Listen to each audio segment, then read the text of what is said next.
I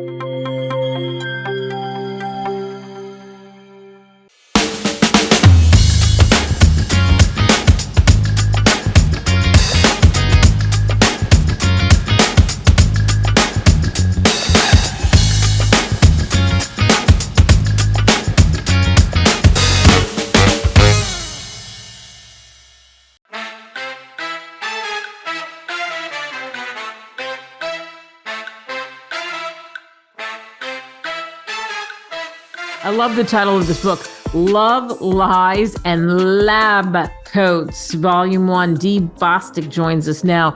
And the road to writing this and what's in this book is really, really fascinating. So we're glad she's on Author's Corner with me, Kate Delaney, here on America Tonight. Dee, thanks for hopping on.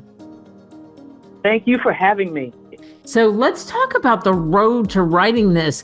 With your background and all the chitter chatter you've heard over the years, I think this is, you started as a clinical lab scientist. I think this led you in this direction for sure. So what made you, I don't want to take words out of your mouth, but what made you decide to write this book? Well, the first part of it was I had moved to Washington State with the Air Force. And at that time, back in 1980, it was only 3% minority population. So I was very much outnumbered. And it sometimes was difficult to navigate in that space. So I became a good listener. I listened to people's stories. And I always have enjoyed medical dramas, by the way, and self-help books and love stories. And so as time went on, I said, you know what, I'm going to write something about laboratory personnel because that's where I worked. And laboratory personnel are often overlooked in the medical dramas. So that was part one. And part two, since I enjoy love stories, I decided to kind of wrap a little love story around all of the noise that's in the book. So that's kind of how that came out. Yeah. And, the group is wild. You've got how many people can relate to this? An insecure coworker. You have a middle-aged woman hiding from her background. You have a call girl. You have a group of doctors who are, I guess, more devoted than the narcissistic surgeon. And I have a couple relatives in the medical field. And it's interesting. I told them about your book and they're like, yep. One of them's reading and she's like, yep. So that's got to make you feel good. But was it fun to pull that together and tackle these characters? Oh, it was awesome. I enjoyed it.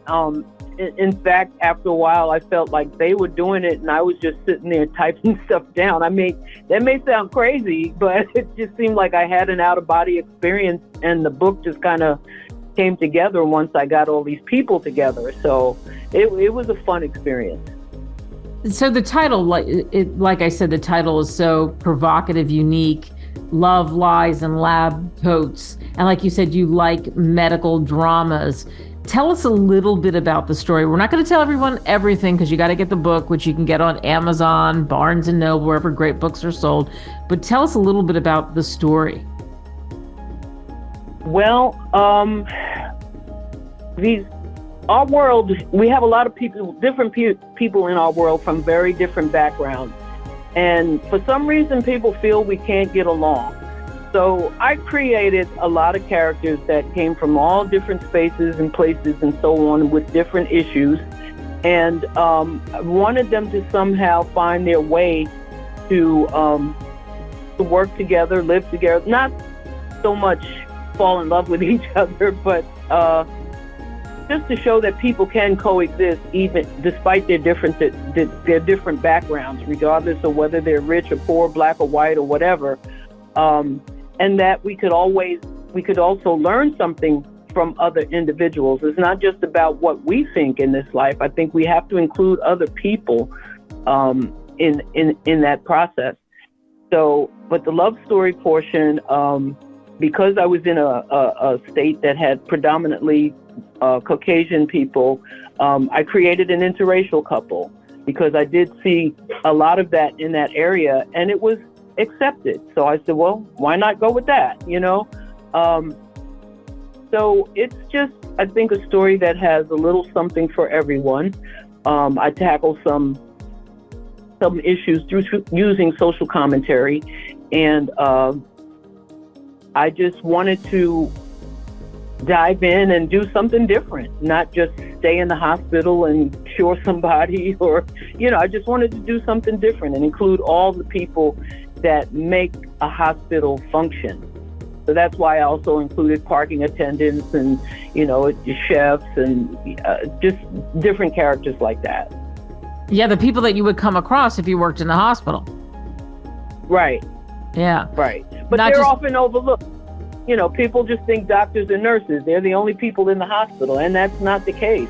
We all make that process work. Yeah, absolutely. So interesting. So for you, and I said this in the beginning, what's next after this one, right? Is there another one to come? Okay, at this point, there is volume 1 and volume 2. And the next book, which is called 3,000 Miles of Separation, is actually a prequel. Because there was some things that I wanted to include in this book and I didn't, after it was printed and so on and so on and so on. So I decided, well, let's just go back, do a prequel to give them a little more information about how we came about having this narcissistic surgeon. So the prequel includes his father, who was also a doctor, things like that. So that one is actually, I believe it's at the presses now. And so that will be coming out. And then I do plan to do another, maybe book 4 and book 5, possibly. I'm not sure at this point. It will depend on if I get tired of my characters. I don't see that happening because I really enjoy them. And the last thing I need to do is bring more characters into it. I may, just bring in a couple from the prequel and work with that, and maybe not have all of the same characters from the first 2 volumes in there. I don't know yet. That process hasn't started. It's funny, in reading it and looking at it and starting, like you say, you have 2 and then go to the prequel. I'm just thinking, it's just reminding me that this would make such an interesting series. Wouldn't it be wild if, who knows, you never know, what if this ever came to a screen? Because you have enough characters, like you said, and they're so fascinating. And there are people in the book that like you mentioned, that you just don't think about because the focus is always on the doctors and the nurses. Right.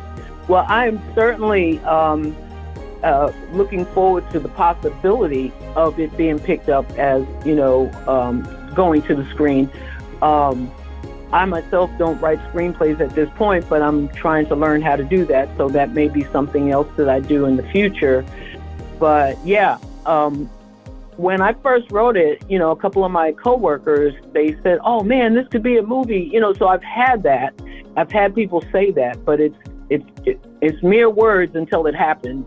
So I just kind of have my prayers going out there to the universe, and hopefully I will be able to manifest that.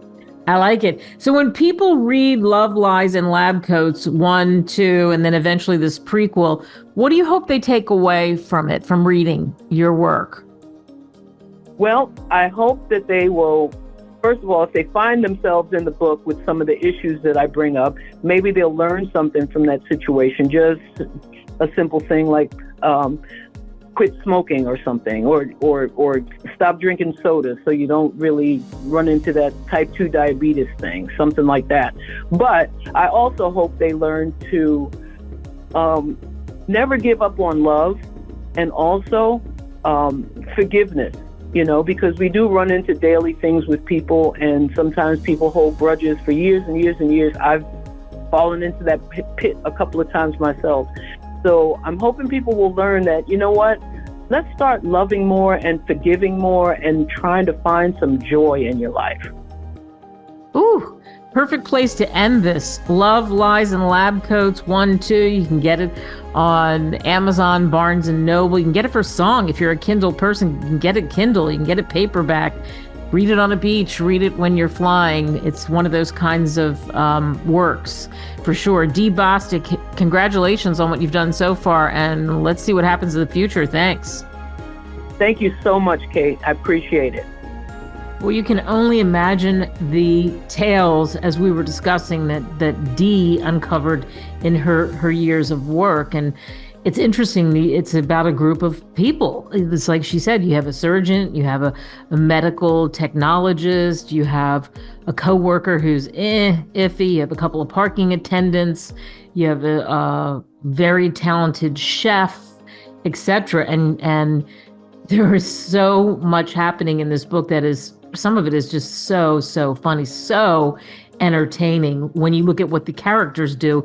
And she's right, it reminds you of some of the maybe medical dramas that you saw in your life, but taking it to a different level, like she said, that you don't usually see, but yet there is so much there. I really enjoyed reading this book, and you will too. Love, Lies, and Lab Coats. You can pick it up, as I already said, Amazon, Barnes & Noble, wherever great books are sold. All right, hang with us, everybody.